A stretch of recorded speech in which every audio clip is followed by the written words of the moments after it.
To get that blonde coloration. That blonde coloration is called grizzle. As an otter ages, the fur on their head and chest tends to fade to that blondish color, just like the hair on our head tends to fade a little bit as well. Abby's the one here on the center deck, and right now we're using that long stick with the buoy on the end of it. That's called a target, and it's something that we can use to focus an animal's attention. So you can imagine, say for a medical check, if we wanted to get a closer look into her eyes or her ears, we could ask Abby to touch her nose to that target, allowing her to stay still for long enough for us to do that check. So being able to use a target with an animal is a very useful training tool.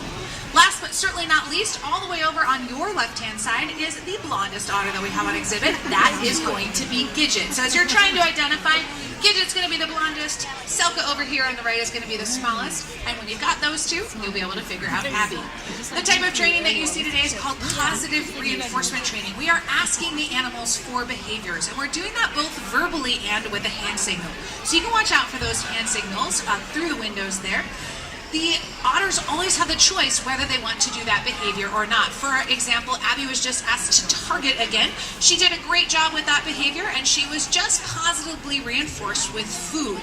Many of you might be wondering what's on the menu for our otters. I assure you that the fish in this exhibit are safe. I like to say that the southern sea otter, or sometimes called California sea otter, has a more refined palate. They prefer invertebrates, those animals without a backbone. And here at the aquarium, the main staple of their diets are things like clam,